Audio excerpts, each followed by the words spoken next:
This podcast series is brought to you by World of Coffee Dubai and DXB Live. Expand your specialty coffee brand into the fastest growing specialty coffee market in the world by becoming an exhibitor at the next World of Coffee Dubai in 2024. I will be there, so head to worldofcoffeedubai.com and join the mailing list to get notified when booth registrations become available. Check the show notes for further details. Welcome to the Daily Coffee Pro by Map It Forward, friends. I'm your host, Lee Safar, and joining me today on the podcast is Edgard Bressani. And this is a part of our series from World of Coffee Dubai. It's just that neither Edgard or I are actually in Dubai. Let me explain what happened. On the last day of World of Coffee, the third day, we had some incredible conversations. And the conversation that I had with Edgard was absolutely up there with one of them. The problem was all the files got corrupted and we have had to re-record the conversations. So Edgard has at no notice done me a solid and is re-recording the conversation with me. And we are going to explore the same question that we did at World of Coffee. So Edgard, thank you so much for doing this.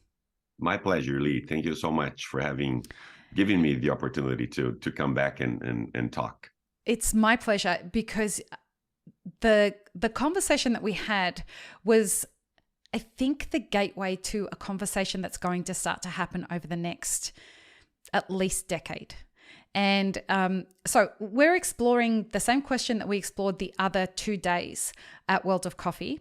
And that is, what is the future of specialty coffee in the Middle East? So from your perspective, first of all, maybe give people a background about what you do, and then we're going to kind of catapult into that question.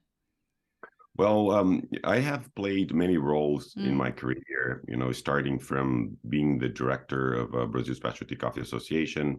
I managed, as a CEO, a large agricultural division with coffee, cattle, eucalyptus, and a roastery and coffee shops in Brazil. And nowadays, I have my own exporting company called Latitudes, which is the only one in Brazil that does the 34 different regions. Wow. Thus, I can do canefuras of high quality and also Arabicas from the entire country. So this is what I'm doing these days. And of course, I have a chance in my position to travel, and I travel 180 days a year, which is sometimes a lot. But I enjoy, we have so many friends in coffee nowadays that some of my best friends are coffee people. And you collect Tim Tams along the way, right? Yeah, the package you gave me lasted for 2 minutes, because when I opened it and I gave it to my mom and my dad and my brother, they were like crazy about it. Everyone's a Tim Tam Slam fan. Yeah. Yes, I have to start importing from you. Hey, you just let me know where to send them and I'll hook you up. All right. I'll give you the prize at the end of the interview. Perfect.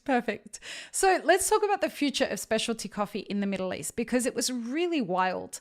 The kinds of things that we saw in the Middle East. I know you spent a lot of time there, so it wasn't wild for you, but me going in there, and I had high expectations. They well surpassed my expectations of what I saw over there. For you, especially with being somebody who exports into the region, what are you seeing as, from a green coffee perspective, is going to be a real game changer over the next, let's say, decade in specialty coffee in the region? We have to remember that the region is such a nice place to be. I've been there so many times, not only to Dubai, but to Qatar, Kuwait, and I'm dreaming this year to go to Saudi Arabia. There's so much happening in these countries. And what I like the most is that every time I go, I have my checklist is to explore the new coffee shops, because there are so many. And so many of them are specialty coffee shops, because we see today a trend of coffee shops opening, and they are all after high quality coffee. And this is a region where people have the resources, they have money enough to pay for whatever coffee it is offered, if it is a coffee that is extremely expensive or not, but of a high quality. So they invest, they go out. We have to remember also the culture. So since drinking is not a habit and it is not allowed most places, socializing happens in coffee shops. So you see the locals, the Miratis, and also the expats, all visiting coffee shops and enjoying. It is not the case of people that can only afford the coffee, which happened in many countries when we had the pandemic. People wouldn't maybe go, or even after the crisis in the US back sometime, when people would give them the pleasure of having a coffee, but they maybe couldn't afford having a meal in a good restaurant. But coffee is a different story. It's more, I think it is easier to spend money in coffee. It is not so much. It's something that it's out there for everyone. So I see them always following the trends. Whatever happens outside the Middle East, is happening there. They are really traveling a lot, making efforts. I see new products. I sport coffee pulp tea, which is similar to cascara, but it's dried in a different way, so it is much safer. It has no residue. It has high antioxidants, high chlorogenic acids content. It has fibers. It's probiotic. It's amazing. So I have clients that import them, and then they prepare concentrates. But I even had a chance to try the coffee pulp tea in the gummies version of it. Like the Haribo. Yeah, they were delicious. This company, Three Coffee Roasters, they had not only the gummy bears with the doing cascara, so much, aren't they? but they also had one that was called Spanish latte. That was a combination, a white and a black one. The one what was the coffee, the other one was the milk, which is a famous drink in the region still. And also we have to people say, oh, we don't want to serve Spanish latte. I think we have to be democratic and understand that some people have their preferences. They love sweet things, and the important thing is that people consume coffee, and the more we offer good quality, the highest the consumption will be. And a number that I have been mentioning, and if anybody hears me talking, is about the growth in demand for coffee every year. And when we have a number of 2% a year, which is not a lot, because specialty coffee grows much higher than 2% in many countries. We will have to double the production of the world by 2050. So we have to reach 300 million coffee bags. Who is going to be the players? Brazil, of course, has an important role in this growth. We have Indonesia, we have Ethiopia, Vietnam, of course. These are the biggest players. But then also question mark for Uganda and China. I was recently in China before coming here. I was one of the brave people to cross the borders of COVID wall in China. Spent there 8 days in quarantine, and I had a great chance to visit. I'm an Yunnan ambassador for the qualities. For the coffees and their qualities, and I've seen that the world is doing their homework. You go to China, where in the past they had no tradition of specialty coffee, and now you have geishas, you have special preparations, and people are always trying to find new things. And even my project has a sentence. We say every coffee tells a story. Latin Foods, my company, didn't even need to exist.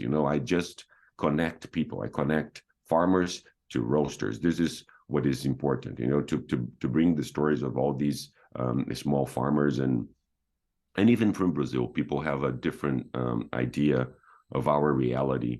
And maybe because when the Specialty Coffee Association, Brazil Specialty Coffee Association was founded, it was founded by some big players. And so people were visiting mostly these farmers that were starting the specialty coffee movement. So they had the idea, people have the idea that all farms in Brazil are huge and massive. It is not true. We have, maybe more than 90% of our farms are small producers, and they're getting even smaller every year because, fathers, they died, they split the farm, for the kid. And then if you had 10 hectares, now you have 3 hectares. And so this is what's happening. But the beauty of the Middle East is, again, the fact that they can afford to bring all these new items, new things, and they are always updated. The consumption is good. It's extremely good. All the countries are doing a lot of efforts to bring specialty coffee. I'm very happy that the event happened.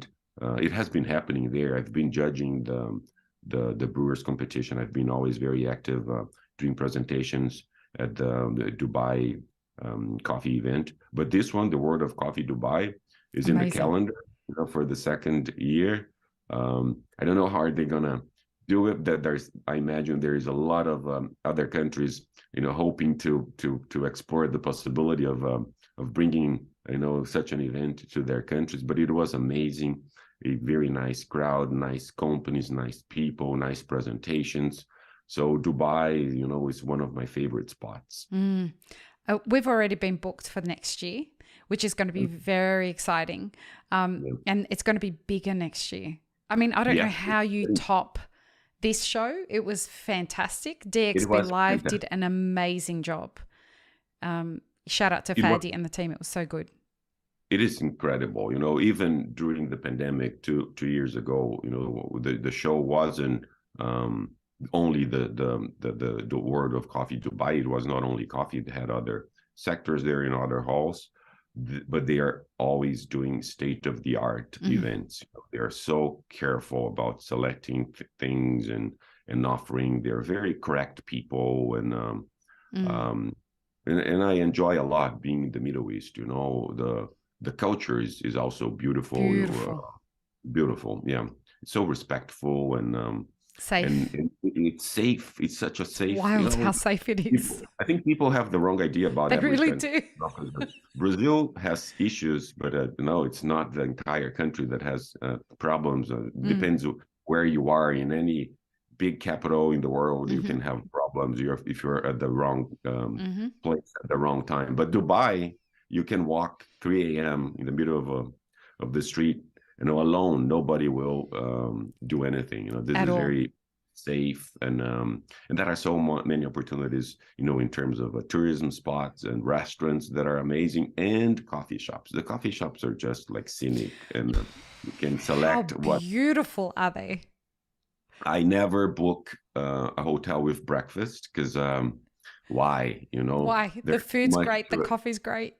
There's so much to explore. So I spend my time every morning going to a different coffee shop or visiting friends that are some clients and friends that are friends forever. Yeah. So Dubai is the hub. And also we have to remember what they have created with the DMCC, which is an opportunity for people that wants to bring their company to Dubai. They can be there, they can place their office, they can even receive letters or have phone calls received, even if they are not there. They have the service for that. You can have your independent room where it's your office, and all the other possibilities they have for the ones that are working with them. Like you can rebag your coffee, you can store and warehouse your coffee there. You can give trainings using their labs. You can roast your coffee there. You can package different ways. So it is such a thing that helps, you know, the entire Middle East to expand their presence. So in the getting back to the end of your question, you know, when we talk about this 10 next years, this next decade, certainly the Middle East will play a very important role, as other regions will too, but they certainly, you know, have seen in coffee something. So we are blessed that the Middle East is so involved with the high quality coffees. And what we have to do actually, and what worries me, is that by China being #1 in 2040, you know, they're growing very fast. Brazil is going to be #2. We are consuming more as than a consuming nation, you mean, or a growing nation? Consuming nation, yeah. China will be #1 to 2040. Brazil will be #2. US #3. We are growing, and we also have to remember that Brazil and US, they consume more than 20 million bags, but Brazil has only 200 million people. You know, the US has 300 million people, so our consumption per capita is higher. So this is what we have to think now is how do we create a system where producers and importers and roasters collaborate to give back to the producers a price that is something that will make them stay in business, because we've seen all this volatility of the market. It goes up and down, and most of the time the producers are paying the bill, and they are the ones suffering because they have an industry in open sky. So we have hail, we have rain, sometimes we have heat, we have frost, with heat Brazil, and that's why the prices went up so much. But now, although I see a forecast for Brazil of a little bit more than 50 million, but the news and the fake news sometimes say 6 to 7, or so you have numbers with a difference of 10 million bags, which is ridiculous. We have no right numbers, but this makes the market to be very crazy, and the producers, the prices go up and down. But then how do we maintain people producing coffee, and how do we continue to grow in specialty coffee? Because back in 2002, we were offering still very little in Brazil, only 300,000 coffee bags, because it was the beginning of specialty coffee, 1991. We had the control before of the government and the Brazilian Coffee Institute. We could not export direct. So only a few companies had the permission. So your coffee would be mixed with other coffees from other producers, not necessarily good quality coffee. So Brazil was a quantity supplier, not a quality supplier, because of this control. And of course, I'm not criticizing, because it was also helping other sectors of the economy. I'm just telling you how it took a little bit longer for us to shift to specialty. And I think we are doing our homework. We are more than, I'd say, these numbers are also not official. We have no control of the specialty, but people say around 8 to 12 million bags, which is a huge increase over the years. But all these beautiful coffee shops that we see in the Middle East and everywhere, they are always after specialty coffee. So the production of specialty coffee has to grow. It has to follow this opening of new coffee shops, because otherwise people will be fighting for the same coffees, because if only commodity coffees continue to appear. But before being in Dubai, I was in China visiting Yunnan, and I was surprised, and I was so happy to see the hard work of these people, and how they are now producing good quality coffees, geisha coffees. They were having so many fermented and anaerobic double fermentation. They are doing everything, so it's good for everyone. And we have to explore these countries and give them a chance, because it's hard to start, but then once you start good quality, it's a different story. And also Thailand, I had to leave China because of COVID increasing, and the numbers said that 800 million people would be infected and 2 million people would die. So my parents really got crazy and asked me to please leave. Please leave. Yeah. So I managed to find a way out, because there were no many flights, available every day. A week later, I could fly out, and I flew to Thailand. And I was also visiting some friends' roasteries and mainly the specialty coffee producing regions. And I was surprised. It was so beautiful. And these people are trying to make the new generation stay, because this is also going to be a collapse. Nobody wants to work in the fields anymore. In Brazil, same. Teenagers will prefer to work in a mall, in a restaurant, and certainly they won't, select coffee picking as their priority. It's very hard. But if people see a reason, if they're getting better paid, so kids will stay rather than try to leave, their farms. There are opportunities, and this specialty coffee is different. You have visitors. There's always something happening. It's incredible how I look back 20 years ago and where we were, even in terms of the competitions and quality in coffee, and where we are now. So that's why I think coffee is so exciting. There's so much happening all the time. We always learn. We have to be humble, because there is no 100%. We don't know what's next with it. Yeah, we don't know what is next. And also, Australia is such a fantastic place for me. I love it. I love the quality of the coffees. I love the service. In Australia, the only bad thing is that you go to a restaurant and you ask the waiter for an advice on some of the dishes, and then he describes it so well. You want that dish. You want that. You want And everything. you ask about the other one, and he describes it so well that you also want the next one. But everything is. We're very proud of that. You have to. It's impressive and it's beautiful. And even if you go to a very small cafe, you will have the best, the best coffee. And this is what makes, I think, the industry, advance. And I'm very happy that I'm part of this industry. Yeah. You do raise something that's very interesting just in the last couple of minutes that we've got that I want to explore with you. How does it work if China's going to be the number one consumer, Brazil's going to be the second largest consumer, and they're both producing regions? It sounds to me that a lot of that production capacity is going to have to now be used locally. What happens to the rest of the world if we add to that equation that there's going to be a collapse of industries around the world as younger generations decide to move out of coffee production? How do we actually keep up with the yield that's required to keep coffee consumption up? This is the tricky question, because it's how we find ways to pay producers better to continue and people there. And even as I was mentioning before, in Thailand, it's incredible. You go in the middle of this coffee village and you will see these beautiful coffee shops, extremely well set with Marzocco machines or even other good brand machines, like stunning places, and people will be there spending the week visiting. So this is also a way for them to add more money, to do the production of coffee, because you produce coffee, you harvest at a certain time, and then you process. But then what next? You have to take care of the farm, of course. But how do I bring more income? So this is something.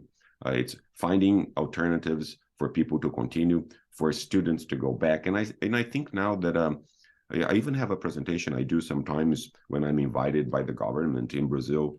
I talk about the careers in coffee. There is so much, you can be an engineer and you can, a civil engineer, and you can be designing coffee shops. You can be an agronomist, or an agronomist, be taking care of a farm. You can be an agronomist, but you can also be a trader being an agronomist, because the production of coffee. You can learn about roasting, and you can even one of my partners, Pedro, is a young talent that I brought to the company so that I could, start slowing down my 180 days traveling.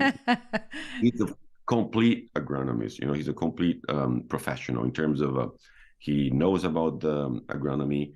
He knows how to roast. He knows how to cup, and he's a trader. So this is the people we want for people that have the answers and so there are many possibilities. You can be a barista, you can be a roaster, you can own a roastery, you can be a coffee owner, you can work e-commerce, all of it. In e-commerce, you can be in marketing.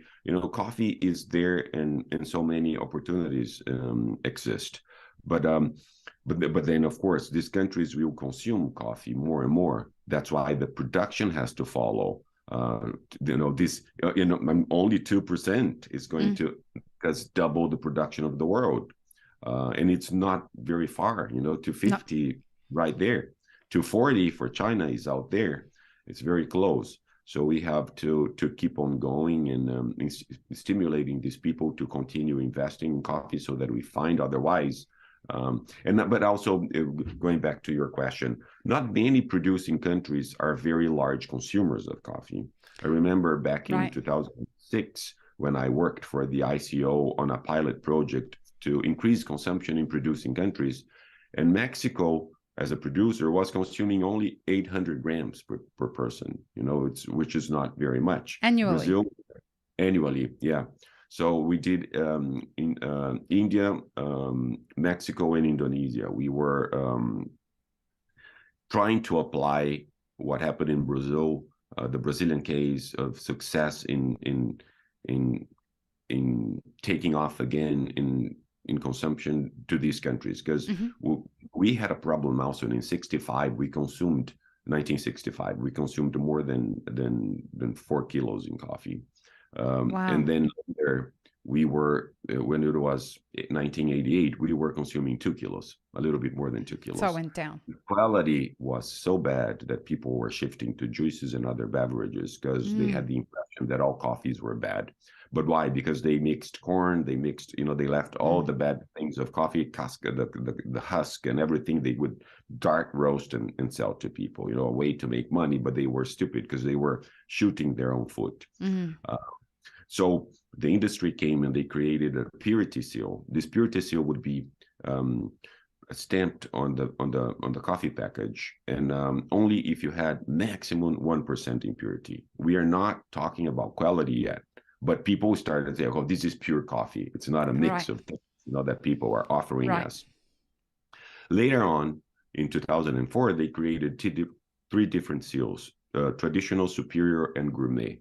So these ones were then selecting qualities. And so they started working with the consumers, explaining, the difference of this one. Oh, this is a hard cup. This is a soft cup.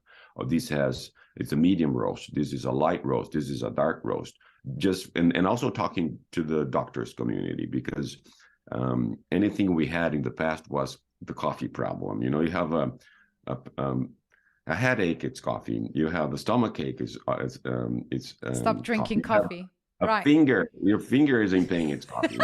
So we had to talk to the doctors community and start. Did you really remember? Yeah, I still really But we had to talk to the doctors and also bring the positive effects of drinking coffee. The concentration, antioxidants, and everything.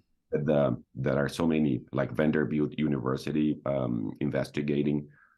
So it was fun to see how this happened, and then these projects trying to support other countries, and other projects were born after this one's the pilot project, like Toma Café in Colombia. Colombia was also not a huge consumer of coffee. Brazil is, I think, one that consumes the most in terms of producing and consuming. So there is also opportunities out there, and that's what worries you, because these people can start. And that's what I'm thinking, right? Like if producing countries are shifting, I mean, it's a clever strategy, right? Because now you disentangle yourself from the C market.